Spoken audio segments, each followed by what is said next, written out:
Bueno, buenas tardes. Francisco Burillo, Paco Burillo, catedrático de Prehistoria del Colegio Universitario de Teruel, de la Universidad de Zaragoza. Bueno, gracias por habernos dado la oportunidad de esta entrevista. Y bueno, pues quizá querríamos empezar preguntando sobre cómo llegaste a la arqueología. ¿Por qué?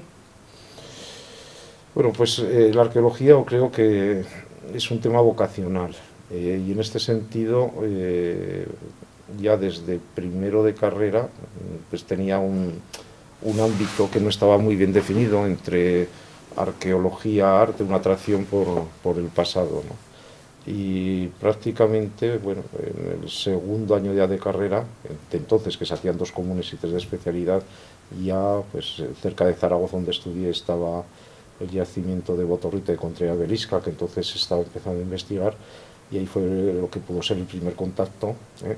Y a partir de ahí pues mi vocación ya quedó clara y definida. ¿Y sería entonces don Antonio Beltrán el catedrático Era o...? Antonio Beltrán el catedrático, pero quizás la persona que más me cautivó desde el punto de vista de enseñanza fue Ignacio Barandiarán. Ignacio Barandiarán, que nos dio, ya estábamos en tercero, la cuestión de lo que sería metodología, ¿no? De arqueología, pero sobre todo en ese enfoque metodológico. Y, o sea, metodológico en qué sentido? Porque entonces En, todavía no habían entrado las ideas de la nueva arqueología. en el caso de Ignacio Barandiarán era, bueno, era el tema Corte de francés. paleolítico, el tema de Sí. Laplace como desde el punto de vista de la tipología analítica, pero sobre todo bueno, eso a nivel de lo que podía ser seminarios que iba, ¿no? Pero yo no recuerdo que era la asignatura de historia antigua o de España, entonces ahí lo que era el enfoque de explicarlo, era, bueno, pues una forma envolvente, interdisciplinar, no sectorial, lo que me cautivó en sí. Y luego ahí, pues los compañeros, porque un compañero de estudio fue Alfredo Jimeno, que Vale. estudiábamos juntos, Ujú. y ya desde tercero estábamos juntos con esa afición. Y luego otro compañero, Joaquín Rostal, que era quizás el más dinámico y el que tenía las ideas más claras en el tema de arqueología. Lo que pasa que él, cuando acabó la carrera, hizo la tesis de licenciatura de la arqueología romana y luego ya, bueno, pues fue a la Mili. Cuando volvió de la Mili ya no había hueco en la universidad y se tuvo que ir a bachillerato, Ajá. ¿no? ¿Y cómo llegaste a la arqueología celtibérica? Bueno, yo soy nacido en Paniza. Y entonces ya en mi pueblo, bueno, pues obviamente te desplazas y localizas ya lo que es el yacimiento arqueológico. Y en uno de los trabajos primeros, precisamente con Ignacio Barandiarán, que te encargan de estudio, pues lo que fue estudiar lo que era este yacimiento a nivel de prospección. Te estoy hablando de tercero de carrera. Y en este sentido, pues yo recuerdo que aún las tengo, lógicamente, pues hacer una fotografía de 360 grados, obviamente muchas cogidas para estudiar el entorno, simplemente como algo que para mí era importante contextualizándolo, y entonces ahí entras, ¿eh? En ese año también de tercero sucedió algo muy curioso, y es que Antonio Beltrán era el encargado por el ministerio de cara controlar o inspeccionar un grupo de investigación que nosotros no sabíamos que era el profesor Hayes de la Universidad de Cambridge, que iba a prospectar en la zona de los Pirineos, y entonces nos mandó a Joaquín Lostal y a mí precisamente para que fuéramos de inspectores. Éramos alumnos, no teníamos ni idea, por supuesto, en ese momento, ¿no? Y entonces ese fue el primer contacto intuitivo, más que de enseñanza, con lo que puede ser la nueva arqueología, sobre todo de Cambridge, porque nadie nos explicaba nada, nos decía lo que teníamos que hacer, recorrer una serie de caminos y buscar siles por ahí y tal, pero luego entregábamos las piezas y nadie nos decía eso que se interpretaba. Y ese fue ya un contacto, al decir así, de una prospección distinta de la que hacíamos nosotros dentro del marco de la Universidad de Zaragoza. ¿Este era el proyecto de Graham Clark? ¿Era este o era independiente? O sea, o vosotros ni siquiera sabíais No porque sabíamos. de ninguna manera os habían dado la... No lo sabíamos. Ahí el contacto era con Davidson, que era el que luego ya entendí que era la persona que estaba haciendo la tesis doctoral sobre precisamente todo el tema de relaciones de paleolítico, que había trabajado ya en prospección en Valencia y que ahora estaba en la zona de los Pirineos. Él fue el que me trajo el libro de Paleoeconomía, de donde está el trabajo de Siscamen Análisis de Jesse Vita Finchi, donde están las máquinas de flotación, todo ese mundo ahí que se abría y que lógicamente era totalmente novedoso, inexistente en lo que era el marco de la arqueología española. ¿Y este contacto con los arqueólogos extranjeros te llevó, por ejemplo, a pedir becas al exterior o siempre estuviste...? No, o sea, realmente, o sea, todo este proceso fue una cosa muy puntual, quedó ahí. Luego retomé, porque claro, esto te queda en un momento donde estás tú en tercero de carrera, haces la tesis de licenciatura de lo que era la zona de prospección de ese entorno y celtibérico del ámbito de mi pueblo Paniza, que está cerca del ámbito de Zaragoza, y luego ya la tesis doctoral la amplió en todo el territorio del río Huerva y de la zona del Campo de Beño.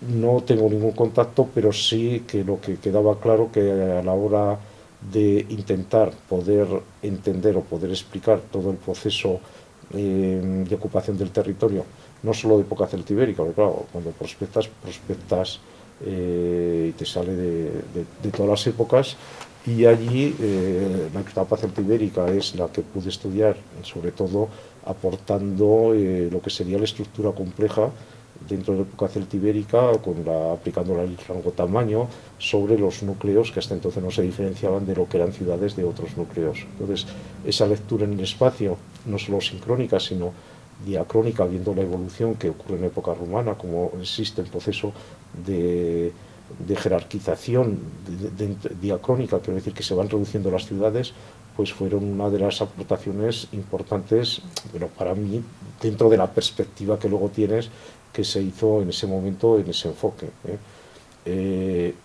Esto desde el punto de vista de lo que sería una estructura macroespacial, para lo cual el libro de Haggett,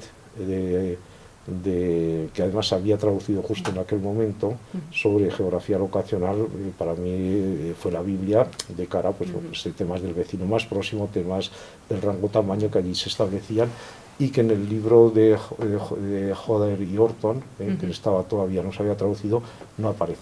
Quiero decir que en ese sentido es un contacto directo con las fuentes, primero, de geografía locacional, y luego esa influencia de Barandiarán desde el punto de vista del concepto del paleolítico de excavación, que yo intenté poder ir a alguna de sus excavaciones, pero no hubo lugar, realmente pues ahí la apliqué el concepto de método de trabajo a Herrera de los Navarros, después de hacer una prospección primero de superficie que nos costó muchísimo tiempo, registrando cualquier evidencia que se veía en superficie del yacimiento y pudiendo desde la prospección poder hacer el urbanismo y luego ahí excavar en lo que es una vivienda y poder interpretar a partir de los fragmentos de los cambios de coloración del suelo, las divisiones de las habitaciones y con la dispersión de los materiales la funcionalidad de los espacios, que también dentro de lo que es la historiografía del concepto de casa y del concepto de vivienda, etcétera, etcétera, del microespacio, pues son de las primeras aportaciones que se hacen en España. Una de las cosas por las que todo el mundo, todos los estudiantes, por ejemplo, de mi generación te conocimos, fue por los congresos de arqueología espacial. ¿Puedes contar un poco la génesis de esta larga serie de congresos que has organizado allí en Teruel? Pues la génesis, como todo, pues tiene unos procesos que nada se parecen a las consecuencias. Para mí todo comenzó en el Congreso de Teoría y Método de Soria, donde hay que pensar que yo al estar en Teruel ya formado, estaba ya como doctor, pero totalmente aislado, y tenías comunicaciones con otros investigadores, por ejemplo con Arturo Ruiz, no desde el punto de vista de conocernos personalmente, fue en Soria, pero sí a la hora de intercambiarnos artículos donde veíamos que teníamos un elemento en común. Entonces esa reunión de Soria fue la que me mostró que estábamos muchas personas trabajando de forma aislada y aportando un nuevo enfoque de la arqueología con respecto a la de nuestros maestros, ¿no? A partir de ahí, yo digo, pues es que sería muy importante el poder recoger solamente en un volumen, no cosas nuevas, sino lo que cada uno hemos aportado, o sea, de los artículos, si hemos hecho 4 o 5, pues el que creamos que sea interesante, y esa recopilación de 12 o 13 artículos en un volumen, para mí sería más que suficiente a la hora de poder decir y poder marcar ese elemento generacional o esa cuestión generacional. En razón, yo convoqué una reunión que precisamente fue a Madrid y la hicimos aquí, en la cual elegí una serie de personas, entre ellas estaba Vicente Llull, recuerdo, y por supuesto Arturo Ruiz, Enrique Cerrillo, y en esta reunión que celebramos, que estuvimos toda la mañana debatiendo a la hora de plantear eso, y lo que se planteó en ese debate no era lo que nos unía, que era estamos todos juntos frente a otra forma de hacer la arqueología, sino lo que nos diferenciaba dentro de los diferentes enfoques. Con lo cual, bueno, aquello acabó como el rosario de la aurora, pues que se así. Recuerdo que Vicente Llull, pues la próxima reunión la tenemos que hacer en Barcelona, no sé qué. Yo veía que aquello ya no conducía a nada, y es cuando me planteo convocar el coloquio de arqueología espacial. Desde el planteamiento inicial establezco el concepto de coloquio porque quería que fuera algo distinto a los congresos nacionales de arqueología a los cuales había ido ya 2 de ellos, a los congresos tradicionales, en los cuales pues te encontrabas de que la gente exponía, no se debatía, y aquello lo veía como algo muerto. Entonces yo digo, bueno, la única solución es que la gente conozca ya sobre lo que se va a hablar, eso lo tenga, y nos dedicamos a debatir. La convocatoria del coloquio de arqueología espacial lo planteé como un enfoque distinto a los congresos tradicionales. Pero claro, como joven que era totalmente optimista. Entonces romper la fórmula de un congreso tradicional en la cual, pues, lógicamente, dependes de una estructura académica del catedrático, las ponencias se encargan, luego comunicaciones. Esto era un enfoque totalmente novedoso, que solamente pudo hacerse desde la plena libertad que tenías en Teruel, que no tenías, aunque dependíamos de Zaragoza, no había nadie por encima, y luego del apoyo económico que pude tener de la Diputación Provincial de Teruel y en aquel momento el Gobierno de Aragón. Con lo cual planteé la convocatoria con una condición: se iban a editar las comunicaciones para luego debatir.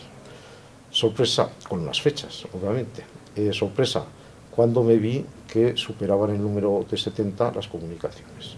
Cuando en aquel momento tampoco había un comité detrás, porque yo inicialmente no lo creía necesario a la hora de reducir. Entonces acepté todas, tuve que aceptar todas, tuvimos que maquetar, se pedía que se viniera impreso, no existía todavía el tema informático, sino con máquina electrónica, se maquetó, se puso una numeración, y tuve la suerte de contar con la imprenta en Cometa, en Zaragoza, que me acuerdo yo que llevarlo en julio, decir esto lo quiero a primeros de septiembre, entonces se pasó todo el mes de agosto 5 tomos, que son los primeros, y salieron, se pudieron enviar a los inscritos, que también nos superaron en número, fue realmente una sorpresa, y el coloquio se realizó durante 3 días, grabándolo. Ahí invitamos a Ian Hodder, porque creíamos que era el representante máximo de la arqueología espacial. La sorpresa era que cuando él llegó, ya para él aquello no existía, o sea, hizo una especie de resumen de nuevas tendencias, pero realmente superamos algo tan importante como pasar 3 días debatiendo entre todos. Eso se grabó, se transcribió, y es el número 6 del primer congreso, del primer coloquio de arqueología espacial. Y de ahí hemos seguido hasta ahora. Habéis seguido hasta hoy en día. Sí. Y después has complementado estos congresos con nuevas líneas de investigación. Cuéntame un poco. Bueno, realmente he ido con, por decirlo así, 2 líneas de tendencia. Una desde el Seminario de Arqueología y Etnología Turolense, allí me cargaron la Carta Arqueológica de Aragón, y allí pues bueno, proyectos como el de interdisciplinar de Mora de Rubielos, que fueron un referente también de metodología, de forma de excavar, donde venían muchísima gente, por ejemplo, del ámbito de Barcelona, y para mí era también un elemento de debate interno sobre teorías de estrategia. Luego, ¿de estrategia en qué sentido? De estrategia a la hora de enfocar la metodología de la excavación, pero sobre todo debatir sobre conclusiones, sobre aspectos donde, por ejemplo, Rafa Mico, tiene grato recuerdo de aquella experiencia que era un alumno, ¿no? O Sandra, que también estuvo allí. Quiero decir que realmente guardo gratos recuerdos de personas que luego se han dedicado y que valoran aquella experiencia. Como también se ha valorado los seminarios o los cursos de arqueología espacial de verano, que durante 15 veranos, durante un mes, una semana, se hacían en Teruel, pero que luego con la carta arqueológica lo que hacíamos era que una selección tenía un mes de prácticas prospectando y recogiendo información en el terreno. Entonces eso fue un elemento. La otra línea es los simposios de celtíberos. Y en ese sentido, el primero fue en el año 84, el último acaba de publicarse ahora, y dentro de esa línea de celtíberos, pues el proyecto Ségeda, en el cual estoy inmerso, vamos, es también un proyecto integral. Pero siempre ha habido una constante, que es el que esa actividad arqueológica trascienda a la sociedad. O sea, trascienda a la sociedad como creando un recurso importante. Esa filosofía y el hecho de haber trabajado sobre esas cartas arqueológicas y derivar en la ruta celtibérica, pues me ha llevado a una situación que es la que nos encontramos ahora. Precisamente este es el folleto que hemos sacado, el de Serranía Celtibérica, para marcar un proyecto que ya me supera, pero con creces, y que me aleja de lo que es a donde quiero volver, que es a la investigación. ¿De qué estamos hablando? Bueno, estamos hablando de un territorio, como se ve aquí en esta mancha, es un territorio amplísimo. Si fuera comunidad autónoma, solamente Andalucía sería superior, esto es 65.000 kilómetros cuadrados, o sea, el doble de Bélgica, donde el elemento dominante en aquel momento fue la cultura celtibérica, pero que ahora es un territorio donde lo que marca la despoblación. Precisamente la Unión Europea marca como territorios despoblados los menos de 8 habitantes por kilómetro cuadrado.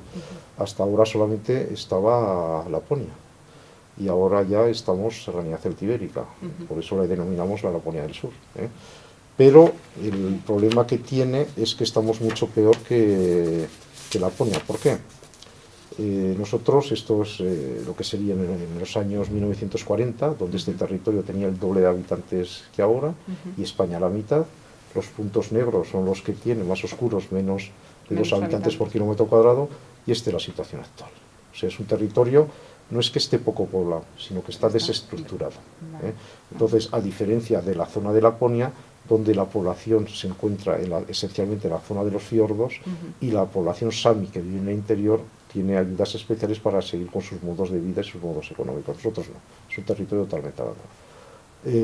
Dividido en 5 comunidades autónomas, y lo que estamos haciendo es precisamente, y está dentro del proyecto I+D+I de Ségeda y Serranía Celtibérica, es crear primero la visibilización del problema, y segundo, plantear estrategias de desarrollo sostenible a partir precisamente de toda su riqueza, que es el patrimonio natural y el cultural, y con las diferentes capas de cebolla, integrarlas globalmente, intentar conseguir como marca de prestigio que la cultura celtibérica sea conocida, reconocida por la UNESCO como Patrimonio de la Humanidad, y en este sentido, con esta marca de prestigio, intentar hacer una proyección internacional de los recursos, no solamente culturales y patrimoniales, sino también agroalimentarios. Es decir, que hay una dinamización, una recuperación de las actividades económicas perdidas, incrementadas con este elemento. Entonces del estás turismo. en un grupo interdisciplinar intentando llevar adelante no solamente en un grupo interdisciplinar, sino en una estructura ya.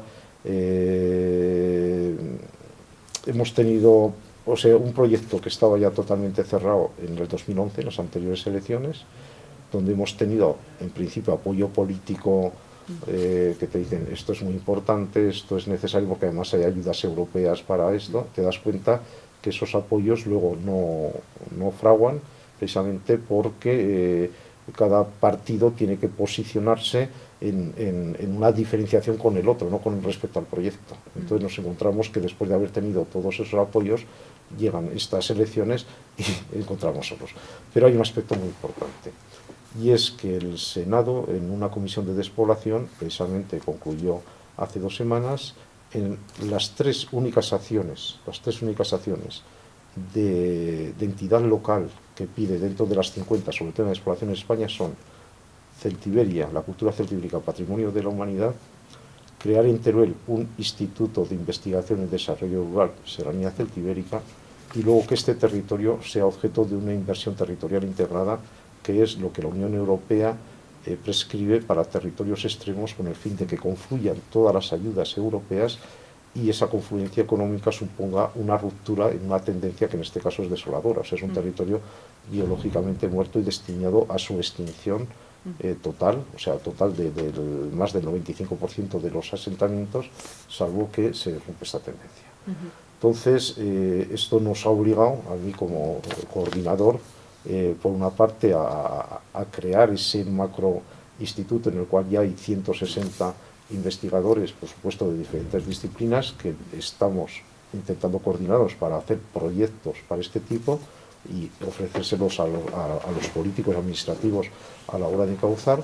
Y luego, por otra parte, hemos creado una asociación de desarrollo local a nivel nacional, en la cual se están ayuntamientos, asociaciones, sectores sociales y económicos, que es la estructura de gobernanza que pide la Unión Europea a la hora de que existan proyectos de esta envergadura, o sea, que exista la administración, que exista universidad y más y que existan agentes locales. O sea, que de alguna manera veo que te estás poniendo al día, digamos, en las nuevas también tendencias, porque ahora mismo muchos de los arqueólogos, muchos de los jóvenes, ahora mismo están empezando a tender hacia el patrimonio, y tú estás, bueno, metiéndote en la cuestión patrimonial quizá como una forma de...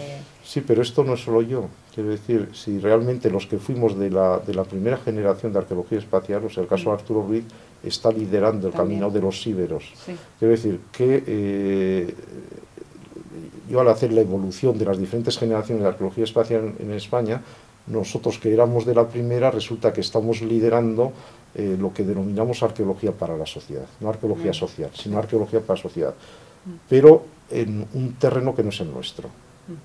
Quiero decir, un terreno no es el nuestro porque hasta ahora ha sido un dominio de los políticos que son los que estructuran, y entonces hay en ese terreno que no es el nuestro y en el cual somos verdaderos pardillos a la hora de negociar, a la hora de enfocarlo, es donde nos está costando muchísimo proyectos que tenían que estar súper financiados, poderlos llevar a cabo. En el caso del Camino de los Íberos ocurre también como esto. Bueno, muchas gracias A por vosotros, tu tiempo. a ti. Y bueno, ha sido súper interesante poder hablar contigo este tiempo. Me alegro.